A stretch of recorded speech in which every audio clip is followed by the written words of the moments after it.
Can we talk for a minute about our Integrating Heart and Mind workshop? Absolutely. I'm excited. It's coming up in the fall of 2024. I'm so excited. We changed the format to make it more accessible to people with like work schedules and personal schedules. And so this time we're going to do it 3 hours on a Friday afternoon or evening, depending on where you're at, and 5 hours on Saturday for 2 different weeks in September. Yeah, it's so great. Like if you're finding yourself stuck in like sticky bad patterns or having communication issues or something like that, or if you want to just like get closer and trust yourself or your partner more, this is the workshop for you. Yeah, and individuals are welcome, couples are welcome. If you're interested in really thinking through how to serve yourself well inside of your relationships, then we've built a workshop that will support you in finding the ways that are just right for you. To sign up, head over to our website at whydoesmypartner.com/events. We hope you'll join us. Join us for our exciting new workshop, Integrating Mind and Heart, a brain-savvy workshop that transforms your relationships. It's this September 2023, and in this workshop, we'll help you explore what holds you stuck and to understand and experience how your wildly efficient brain moves fast to protect you when you sense danger.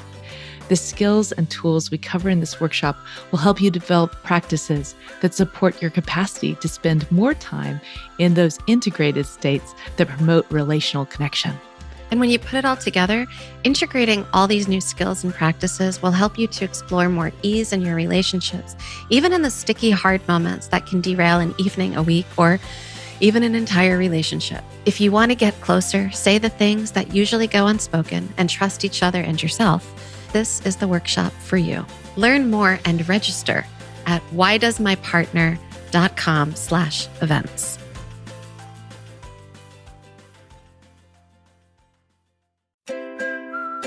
Welcome to the Why Doesn't My Partner podcast. I'm Jules. I'm Vicky. And I'm Rebecca. We're your hosts. We're also couples therapists and messy humans bumbling through our own relationships every day. We met through our training and practice of relational life therapy. Between us, we have more than 40 years of experience holding hard relational questions with our clients. We're going to bring those questions here.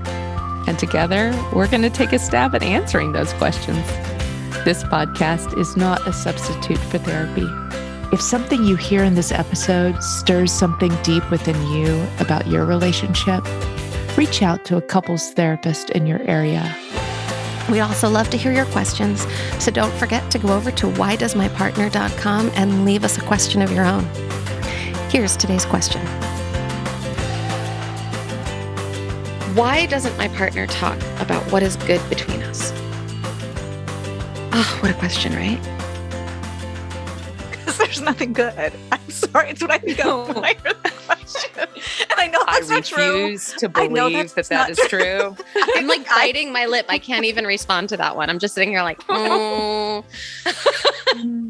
It's just what comes to my mind every time. And I agree. I don't think that's why. Not at all. No. I think part of it is we live in a really problem-centric culture. And what I mean when I say that is I think we have this ideal that it says things should be getting better all the time and you should be feeling happy all the time. If you're not, that means there's a problem and you should focus on that problem and fix that problem. And you will know when that problem is fixed because you will never feel bad again. Right. Like happiness is a static state. Oh, that's a great way to phrase it. Yes. I've never heard that before, but I love that. Yeah. Or like it should be, and it is not. Right. But like once you reach it, you're supposed to stay there forever. Yes. Right. Joy is really different. Joy can be more expansive, right? And it's like pops and moments of joy. Mm-hmm. Yeah. But I think also I think there are plenty of people in this world who live a really joy-filled life. Yep. Mm-hmm. That they have lots of moments of meaning, that they have lots of moments of deep connection, that they feel like there is a purpose, that there's wonder being here, that there's wonder moments are normal. And those have happiness in them and they have little joy pops in them. But I think there's like a baseline of, the word that's coming to me is sated. like satiated, like okay. full, Mm-hmm. like a full, like I'm here and this is good. Mm-hmm. I think there are plenty of that going around, but I think that's super different than happiness, because I think we live in a space that we hear a lot. We're supposed to be making more money and hitting the new goal and getting more followers, and everything's supposed to be better all the time, every day. It's And if you're not, you're doing something wrong. it's something about enoughness, right? And like we're either good enough or we're not good enough. Oh, right. And so if we're not kind of happy all the time, like Jules is talking about, then there must be something the matter. And if there's something the matter, then now I'm kind of diving into a space of what's the matter with us, what's the matter with you, what's the matter with me, what's the matter with our relationship. I'm going into probably some sort of a shame spiral. And it's shame, exhausting just hearing you talk about it, by the way. I'm like, oh my gosh, that's so much. Right. But shame is the thief of joy. Say it again. Shame is the thief of joy. Yeah, because you cannot actually have those two simultaneously. Mm-hmm. And here's where I get confused, because there has to be some reward in shame, which there isn't, I know, except why would we stay there and focus on the negatives, which is shame-filled, if there wasn't some reward in it? Because joy feels so much better. So why don't we just flip to joy? Which we don't. So can I jump into neurobiology about this? So absolutely. Am I allowed? Yeah. Okay, so I mean, yeah. Please. Do we have to beg? We count on it. We will. We count on it. We will. Okay. So think of your brain as made up of all these different systems, and each system has a relationship with the system next door. So here are two systems. There's a bunch of different systems, but here's one of your systems, your threat response system. Here's another system, connection, care, joy, meaning. It's a system, right? The first one is really fed by a ton of norepinephrine, and it's got neurochemicals that are all about like, light yourself on fire, because you need energy to escape threatening situations. Okay. And the other one is fed by oxytocin. That's your love neurochemical.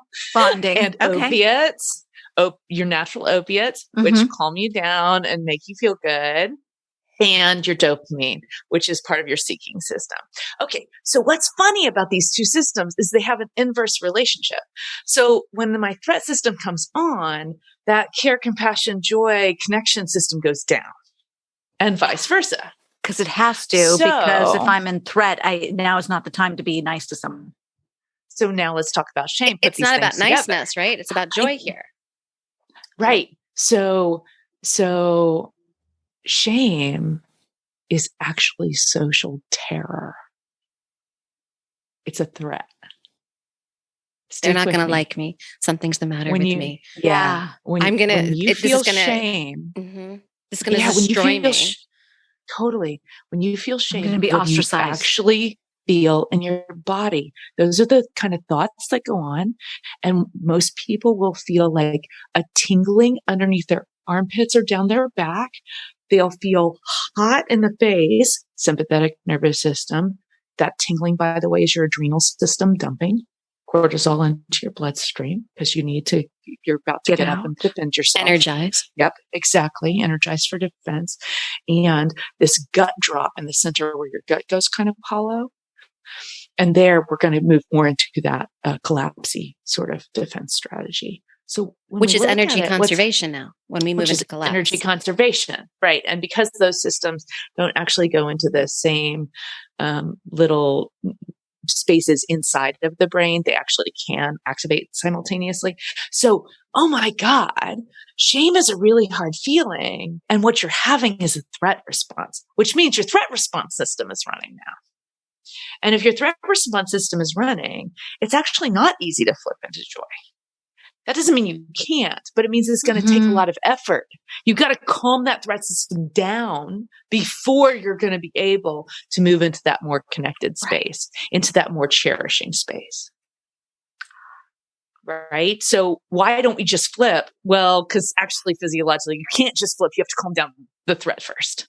Well, and it also takes more energy, and we don't like to exert energy, right? So it's easier to stay in the shame. Well, it's not pleasant. No, I didn't say pleasant. Easier. I don't know if it's easier or not, because our threat response system is highly taxing. So I don't think it's about that. I just think you can't just move from one to the other. So you have to increase your safety to come out of the threat before you're going to be able to turn on that other system. Here's the thing that you've got me thinking about. When we're in a state of shame, when we're having that whole threat response system coming online, can our brain pick up the pieces of evidence inside ourselves and outside in the world relationally that say, oh, look at that, that went well? Like, we're not orienting towards those moments of joy. When we're in a threat system, we're orienting towards, see, this is what I need to be afraid of. This is what's not working. Generally, it would be harder to pick them up. Yeah. Generally, it would be harder to pick them up. And if you're in that state for a long time, if you're in that state a lot, like if that's your baseline, if that's a baseline for you, then that may be why your partner's not doing it. But it could be something simple, like we're a problem-centered society, and that's what we all live all the time. And so we're always focusing on the problems, which is really too bad, because that is not what's going to make your relationship better. What's going to make your relationship better is actually amplifying the moments that are working, amplifying that joy. So if you do feel scared in your relationship a lot, if you feel like you're going to be rejected, if you feel like you're in the space where you're kind of always guessing that I'm not going to be enough, then the first thing to do is reestablish safety. And then we want to do amplification of joy, which I think is really embodied by the word cherishing. So much. Yeah. Go ahead. How do you reestablish safety? This is exactly what I was thinking. Well, one, I think that's as unique as a fingerprint. Sure. So how do you reestablish safety for you? Right. For you. You know what? One of the first go-tos that I have is to play with hearing each other and with eye contact, gentle eye contact, when you're actually in that shame state. So the expectation when you're in the shame state is, I'm going to look up and see that you're judging me, see that you're rejecting me. And if I can take in a tone of voice from my partner that says, I'm welcome here, even if I'm freaking out, or if I can take in eyes that care about me. We're practicing compassion. Yeah, exactly. So if my partner's in a shame state, what I'm going to do is have a lot of compassion and ask him to see if he can hear me or see if he can see my eyes. And if I'm the one who's often in those states, then I might share at a moment that's a little more calm. Maybe we have one of those, our favorite meta conversations where we say, this is what's happening. Could we try this when this happens to me? Here's the word I'm going to use to tell you what's happening to me. Or here's a hand signal I'm going to use to tell you what's happening to me. Would you be able to, even if I can't make eye contact, talk to me? Because, the prosody in your voice, and that's a fancy word for like, the tone. How my voice moves up and down, right? So we read vocal tone as safe and unsafe faster even than we can read eyes that are safe or unsafe. And so if you can't make eye contact and you're in a flood of shame, then you can use your voice, how somebody talks to you, to come out. This is why my voice sounds so different when I'm talking to my family versus when I'm sitting in my therapist chair. The quality of my voice changes. It's not that I have a different consciousness over it when I'm sitting in my chair as a therapist. And when I'm with my family, I'm not as conscious of the tone of my voice unless I have to be. Mm-hmm. Yeah. So connection is the thing that makes us feel safe generally, especially in shame, because shame is a social threat. So it's solved with social connection. Right. So if you're feeling threat, or if you're feeling like things are going really, really bad all the time in your relationship, then the first thing would be to reestablish safety. But then amplifying cherishing is huge.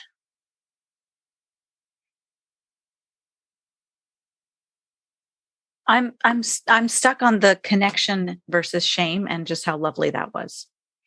So that's why I'm just sitting here silently, because I really like those two juxtaposed together. Mm-hmm. That was, you can feel it. You can like Mhm. feel it in your heart space and feel it in that space. Oh yeah, that's how love is the way. Well, it feels That's how we get through that. it feels to me like one of the things that shame needs so much is like when we're in shame, we feel really alone. Mm-hmm. Right. And so the connection like undoes that aloneness. Like, hey, I'm here with you. There's nothing the matter with you.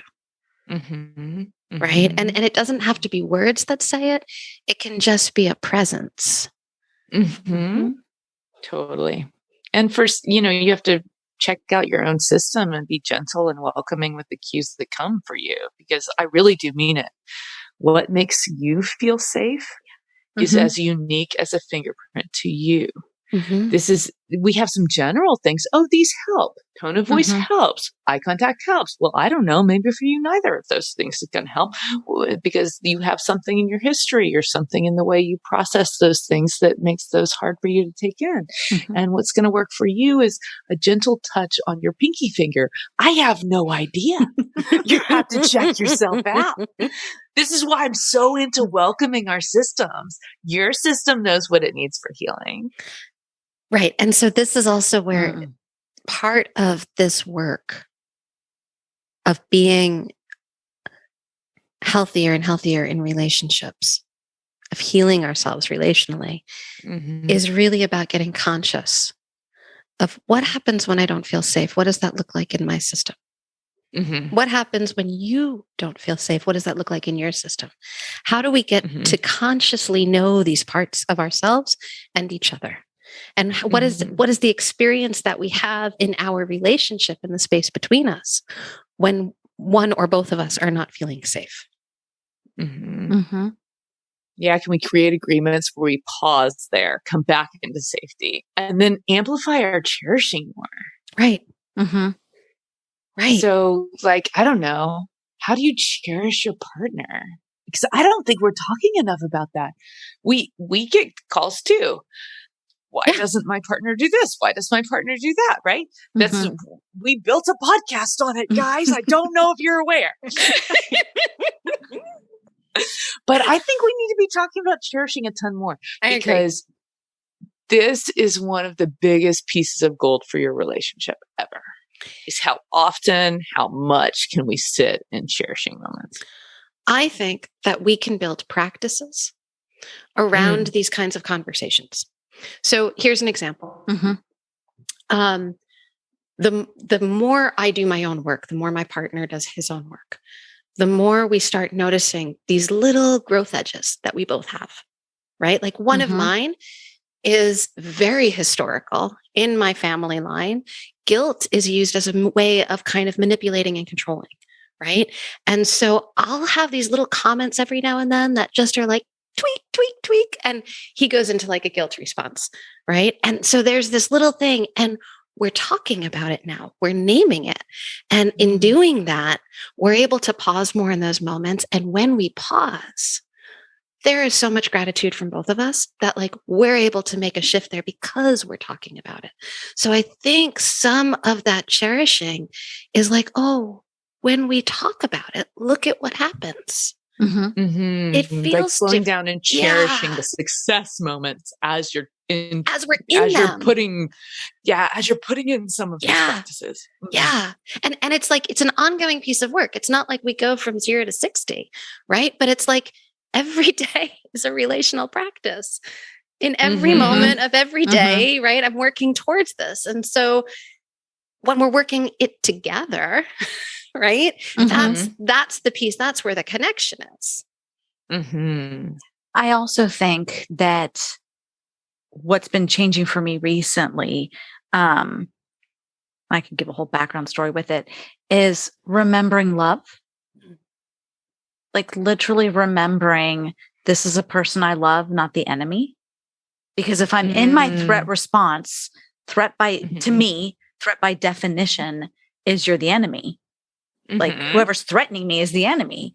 And so if I can remember in that moment, he's not the enemy, I love him. It helps me shift my perspective on him and shift my perspective like in that moment. And I've also found with cherishing, I think a large part, again, speaking for me, but I think I'm speaking for more than just me, of what gets in the way is pride. Well, I don't want to do such and such right now. I don't want to give in right now. And that's just my pride. We were having a conversation weeks ago, Thursday night.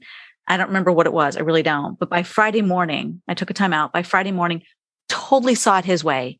He was 100% right. And literally my next thought was, I don't want to tell him that. Oh, yeah. And I caught it. I was like, oh, Vicky, that's pride. And I did. He came downstairs. I told him the whole thing. I'm like, I see where you were coming from. You're 100% right. I wish I could remember the whole topic. But it really hit me of like, I wanted to dig in and he can't be right. So not letting pride get in the way, that's cherishing. Totally. And I'm thinking of the little things too.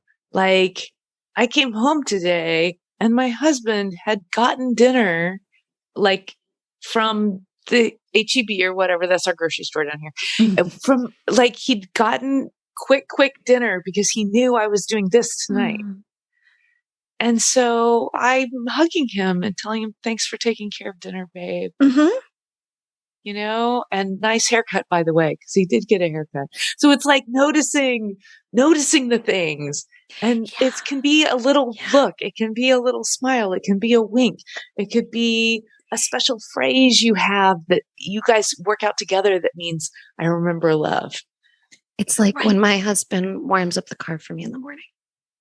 Oh my gosh, that's so cool. And because it's how all much are iced you over. appreciating? Right? Oh, totally. And how much are you appreciating? So in that kind of moment, if not only is that happening, but we're noticing that it happens, everybody wants to be appreciated.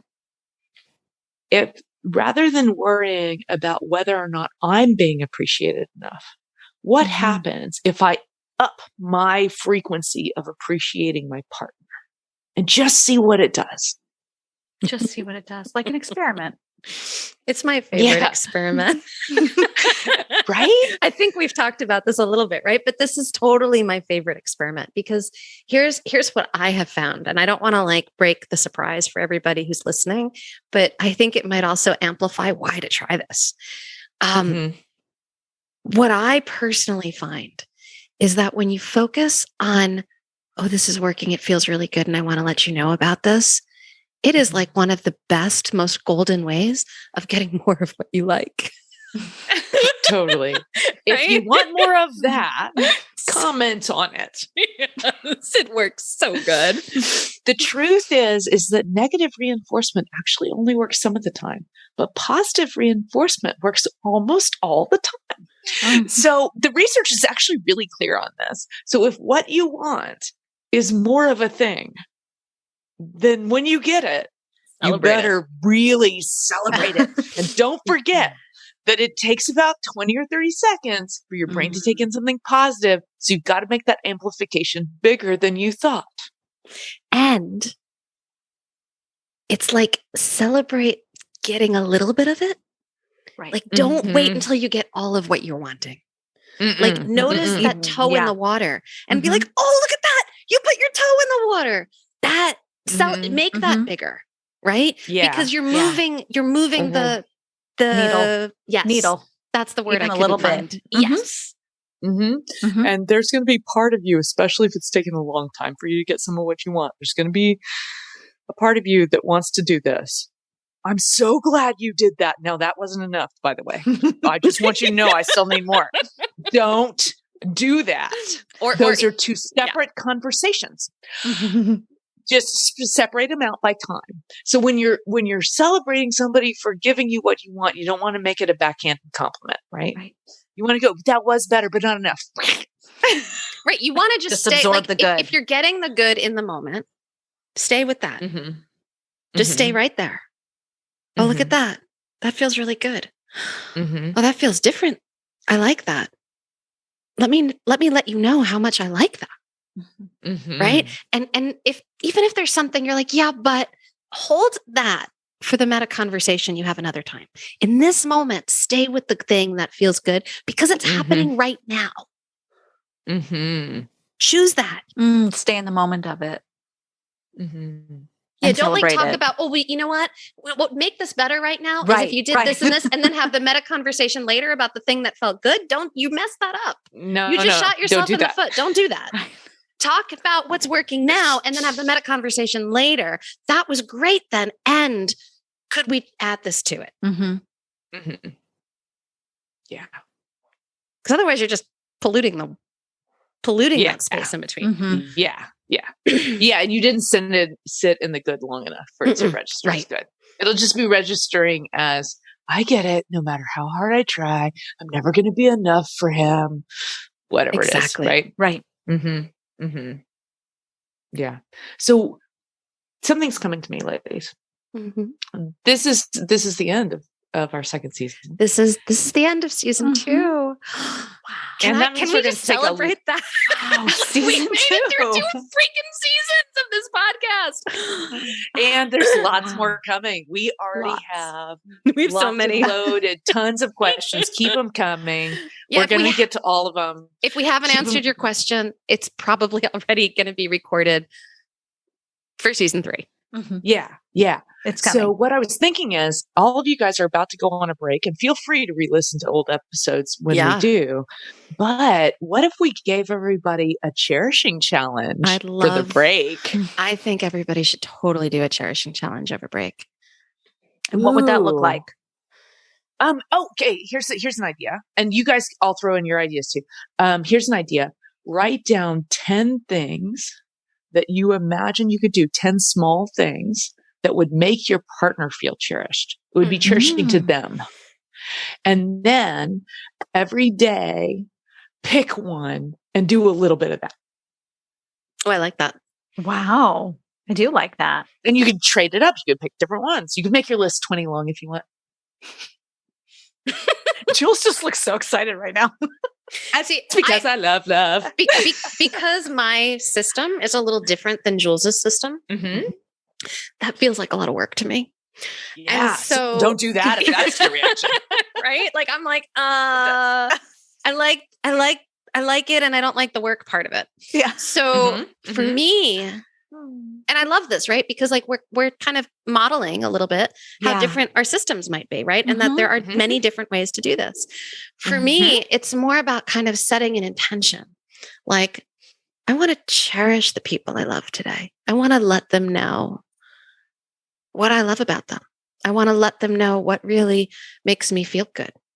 Right. So I'm just kind of setting that intention. And then I'm finding little sparks and moments to amplify it, to celebrate it, to be in it with them. You know, it might even just be like an embrace or a hug that just lasts a little bit longer. I was just thinking that. Right. Or like last night I was tucking one of my kiddos in, and we have this thing where like tuck them in, they get out of bed, like teenage thing, right? Like up way later than they should. And then they come in, they're like, I can't fall asleep. And then that's when I lay down and like their whole brain unwinds and they tell me everything. And so I was tucking them in again, and I was like, you know what? And I said this to them. I was like, this is my favorite moment of the day. I love these moments, right? Where like, I just really get to witness you and see you and be with you. right? And like, Mhm. so that is like a cherishing moment right there, right? And Mhm. there's tons. Yeah. Yeah. So you could like just set the intention that when I see something to cherish, I will. Yes. Mhm. Yes. Mhm. Like try to orient myself towards it a little bit more. Try to practice moving into those moments. Yeah, because that salience network actually, it's like when you buy a car. Think about the network like this. When you want to buy a new car and you're researching a new car and you decide for the first time in your life you're going to buy a red Toyota, and suddenly there are red Toyotas It's everywhere. everywhere. Yeah. It's because Yeah. your brain got that was important to pay attention to. Yeah. So if in the beginning of your day Mhm. you say, here's what I want to pay attention to, you're more likely to catch moments that you're looking for. Mhm. And to see, I have to change my perspective on some stuff to see that while it doesn't look in my eyes like that's a connection piece for him, it is. So if I'm feeling disconnected and he's trying to connect in his way, embrace that Mhm. and do Mhm. it. Like there'll be a love band that. playing and I'm like, oh, I don't like this band. And he'll look at me, it's happened 3 times. He's like, yes, you do. Like, I know better than you do what I like and don't like. And he goes, name how many songs, because I'm going to play their songs and you'll know this many and you'll like more than this many. And I'm like, this isn't fun for me. I don't want to do this. And then it occurred to me, I'm like, but he wants to do this and it's time together and it's just listening to music. So, okay, we can do this. So rather than he's trying to control me and he thinks he knows better what I like, but like that's cherishing to see it differently. Totally. And like, oh, this is his way of connecting because he loves music and I don't. And you know what would be amazing is I bet if you thought about it in that way, suddenly the way his eyes look when he's sharing it with you Oh. look Mm. different and like joy filled and They about like being Yeah. sharing something he loves He with loves his lady. it. Yes. And I'm hearing it And too. now Like, and you hear it like, oh my God, I'm his lady. Yeah. Instead of, oh my God, I don't like that music. but I'm also hearing that like there's this other spark in there that I'm hearing. Can I share it with you? Please. Like there's this little playful challenge where he's like, I know That's what you totally like. him. I want to like see what you know. Like you don't think you like this, but I'm gonna find that spark in you. Like Yeah. how Mhm. beautiful! It's almost like, Yeah. honey, I do know you. Let me show Oh, you. yes. Yeah. Yes. And I don't see it that way. But so that's what I mean about like my part of the challenge would be like, is there a healthy, that's not the right word. Is there a more connected way I could be seeing this? I love Mm. that. Is there a more connected way I could be seeing this? And usually there That is could be for me. like the home base of the cherishing challenge. Is there a more connected way I could be saying this? Is there a more connected way I could be seeing this? Is there a more connected way I could be showing up in this moment? Like Experiencing this. Mhm. experiencing this. Is there a different way I could connect to this moment and take it in a different way? Mm. Oh, I love it. Yeah. Mhm. I like it when you phrase it that way. Mm-hmm. And then we've also been talking about one other thing, and that's these kind of like morning celebratory moments of high fives to ourselves in the mirror, or like, just Mhm. expressions of excitement and celebration. Exactly. Think about it like this could be like a cherishing yourself challenge too. Yes. Like how much are you Mhm. cherishing you? The more you cherish you, the more easy it is to cherish other people. The more you cherish other people, the easier it is for you to cherish you. Just cherishing just goes. I see a waterfall of cherishing in my mind right now. So the reason we do it with a physical gesture like a high five, like high fiving yourself in the mirror, and not everybody likes high five. If you don't use that, right? But if Dance that's around, cool. whatever. That's not Just that's do dance whatever around. It's celebratory totally movement you like, right. but look Right. at yourself while you do it. Right. So the reason this works so well as a way of amplifying your cherishing of yourself and your support of yourself is because that part in the middle of your brain, for anybody taking notes, it's called your basal ganglia, but it does psychomotor movement. For everybody else, just forget what I said. Just it's in the center of your brain. And what it does when I say psychomotor movement is that it knows what movement means emotionally. So I like high fives. So let's take a high five for the second. what does a high five mean? What does my shoulder know a high five means? Why is it that when my kid runs out of the bathroom going, Mommy, I brush my teeth and clean the sink, I go, yeah, and give her a high five without thinking about it? It's because everything in my body knows that what a high five means to me is, you got this. You're amazing. I celebrate you. You can Great do job. hard things.